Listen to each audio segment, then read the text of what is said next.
जय हिंद दोस्तों, स्वागत करते हैं आपको एक नए वीडियो में। और आज की वीडियो में हम बात करने वाले हैं कि भारतीय रेलवे ने कई ट्रेनों को एक साथ एलएचबी रैक देने की फैसला लिए हैं। तो भारत की सबसे पुरानी ट्रेन को भारतीय रेलवे अब एलएचबी रैक के साथ संचालित करने जा रही है, जिसका संचालन आपको बहुत जल्द देखने को मिलने वाले हैं। और किन किन ट्रेनों को किन किन तारीखों से भारतीय रेलवे नए एलएचबी रैक के साथ संचालित करने वाली है, इस वीडियो के अंदर मैं आपको कई ट्रेनों के बारे में बताने वाला हूँ कि कौन कौन सी ट्रेन किस तारीख से नए एलएचबी रैक के साथ संचालित होने वाली है, किस रूट की ट्रेन है, क्या इस ट्रेन का नंबर है, कहां से कहां के लिए इस ट्रेन का संचालन भारतीय रेलवे द्वारा किए जा रहे हैं, और साथ में इस ट्रेन का संचालन भारतीय रेलवे कितने वर्षों से कर रही है। इस वीडियो के अंदर मैं आपको इन सभी ट्रेनों के बारे में फुल डिटेल जानकारी देने वाला हूं। तो दोस्तों, अगर आप चैनल पर नए हैं तो चैनल को सब्सक्राइब कर लीजिए, और वीडियो अच्छा लगे तो वीडियो को लाइक जरूर कर दीजिएगा। चलिए इस डिटेल वीडियो को शुरू करते हैं। दोस्तों, भारतीय रेलवे ऐसे तो 2024 और 25 में लगातार पुराने आईसीएफ कोच के साथ ट्रेनों का संचालन किए जा रहे हैं, उसे लगातार एलएचबी रैक में कन्वर्ट करती जा रही है। और आने वाले दिनों में और भी जो आईसीएफ कोच के साथ ट्रेनों का संचालन हो रहे हैं, उन सभी ट्रेनों को भारतीय रेलवे एलएचबी रैक देने के लिए अलग अलग कोच फैक्ट्रियों में एलएचबी रैक का प्रोडक्शन लगातार धुआंधार भारतीय रेलवे द्वारा किए जा रहे हैं, ताकि कुछ ही सालों के अंदर आपको आईसीएफ कोच का संचालन ट्रैक पर देखने को नहीं मिलेंगे। हर ट्रेन एलएचबी रैक के साथ संचालित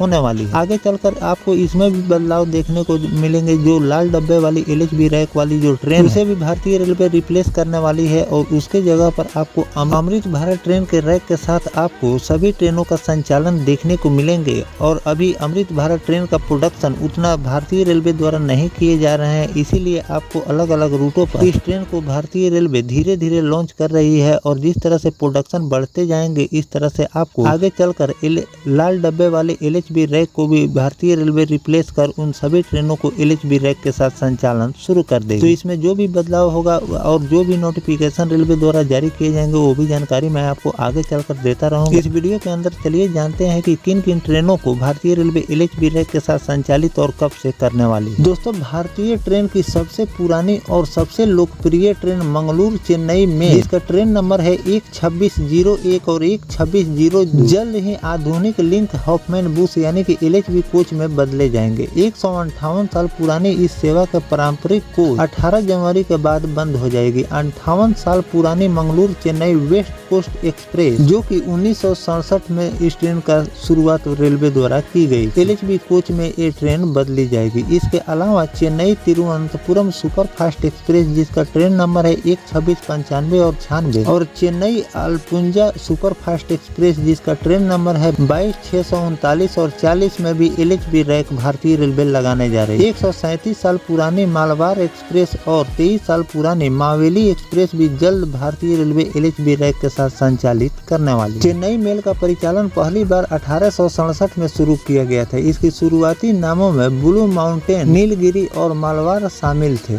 1887 इस ट्रेन का नाम बदल मेल कर दिया गया। शुरुआती में यह चेन्नई रामपुरम से पुराने कोयम्बटूर और पेनुरूल तक चलती थी, और बाद में इस कोचीकोड़ा तक बढ़ा दिया गया। अंततः इस सेवा का विस्तार मंगलुरु तक कर दिया गया। समय के साथ इसके इंजन कोयले से चलने वाली इंजन से इलेक्ट्रिक इंजन में बदले गए। हालांकि पारंपरिक डिब्बे से एलएचबी डब्बे में बदलाव 2026 तक चला। मेल और वेस्ट कोस्ट एक्सप्रेस दोनों ही पलक्कड़ मंडल के अंतर्गत आती है। ये ट्रेन मावेली और मालवार एक्सप्रेस के साथ रैक साझा करती है, जिससे एलएचबी रूपांतरण में देरी हुई। मालवार एक्सप्रेस 1888 से चल रही है। हालांकि अब इस इलेक्ट्रिक इंजन का इस्तेमाल होता है, लेकिन अब तक इसमें पारंपरिक डिब्बे ही लगे हुए थे, यानी कि आईसीएफ कोच के साथ इस ट्रेन का संचालन आपको देखने को मिल रहा है। एलएचबी कोच की अगर लाभ की हम बात करें कि एलएचबी रैक लगने के बाद यात्रियों को कौन कौन सी सुविधा मिलती है, तो इस ट्रेन का अधिकतम गति 160 किलोमीटर प्रति घंटे तक इस ट्रेन का संचालन आपको देखने को मिल सकते हैं। साथ में ये कोच हल्का होता है और ज्यादा मजबूत भी होता है। अधिक यात्रियों के लिए बड़ी बोगियां इसमें लगाई जाती है। डिब्बे के बीच आपको स्पेस ज्यादा देखने को मिलते हैं। टक्करों में कोच क्षति का जोखिम कम होता है। पारंपरिक कोच की तुलना में कम रख रखाव में इसमें खर्च भी आते हैं। इसीलिए भारतीय रेलवे लगातार सभी ट्रेनों को एलएचबी रैक के साथ संचालन कर रही है, ताकि आने वाले दिनों में रेलवे के कॉस्टिंग भी कम लगे। साथ में रेलवे के अर्निंग में भी आपको इजाफा देखने को मिले, क्योंकि जो आईसीएफ कोच का संचालन संचालन रेलवे द्वारा किए जा रहे हैं उन सभी